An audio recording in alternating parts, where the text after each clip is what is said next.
नमस्कार, मी आहे वैष्णवी कथलकर। आपण बघत आहात सीटीव्ही न्यूज नजर प्रत्येक बातमीवर। हिंदी आणि मराठी भाषेत बातम्या प्रसारित करणारे जिल्ह्यातील एकमेव channel, sponsored by Sukhkarta associates. आणि आता पाहूयात गेल्या 24 तासातील बातम्या पटापट। मध्ये होणाऱ्या विधानसभेच्या निवडणुकीचे वेध सध्या सर्वच पक्षातील उमेदवारांना लागले असून या संबंधित शहरात मोठ्या प्रमाणात बॅनरबाजी दिसून येत आहे।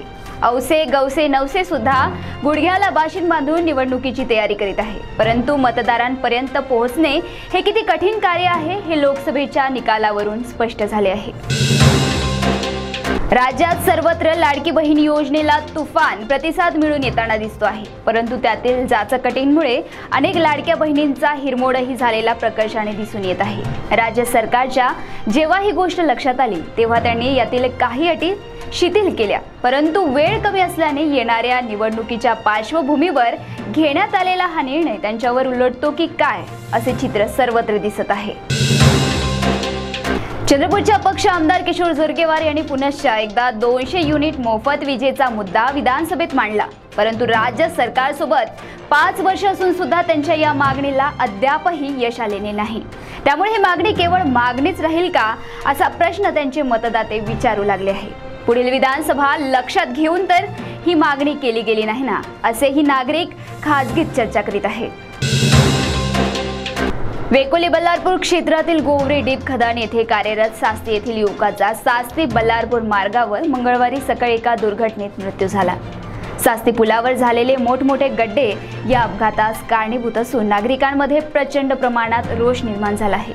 मृतक सचिन अशोकराव पत्तीवार हा नेहमी चंद्रपूरवरून आपल्या कार्यावर येणे जाणे करायचा।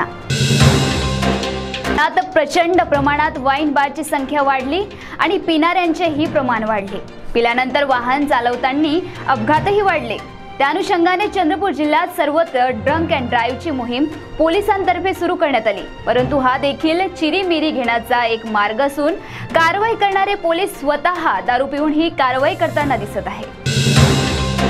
सावली येथील वार्ड क्रमांक 6 मधील युवक कुणाल केशव गेडाम याच्यावर ट्रॅक्टर पलटल्याने मृत्यू झाल्याची दुर्दैवी घटना घडली। शेतात काम केल्यानंतर ट्रॅक्टर चिखलाने माखून जात होता।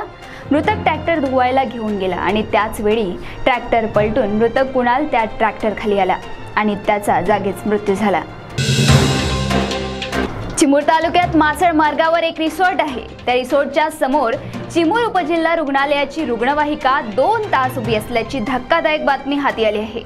कोणत्या कारणाने ही रुग्णवाहिका तिथे उभी होती? 108 क्रमांकाची रुग्णवाहिका तक्रारीशिवाय पुढे जात नाही। मग ही तक्रार कुणी केली का याचे उत्तर ना रिसॉर्ट मालकाजवळ आहे ना ही आरोग्य सेवेकडे।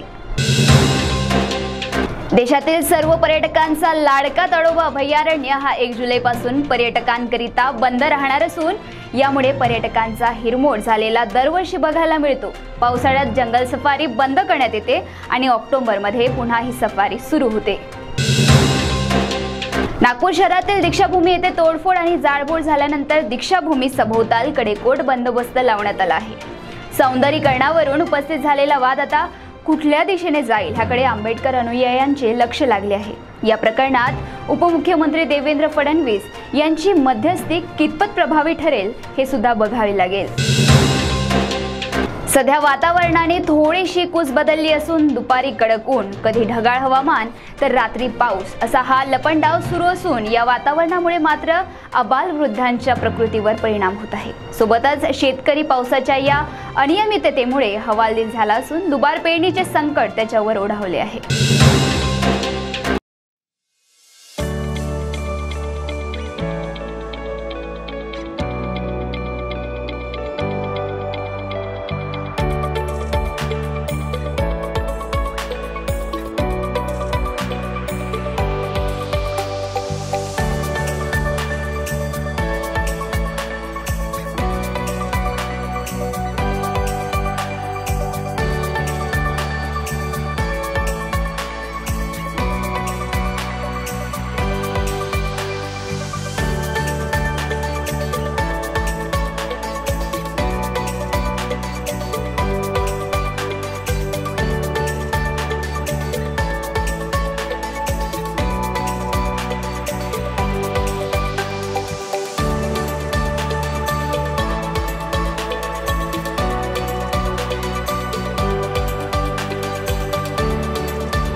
तर या होत्याच्या पटापट बातम्या. लवकरच भेटूया पुन्हा काही नव्या बातम्यांसह.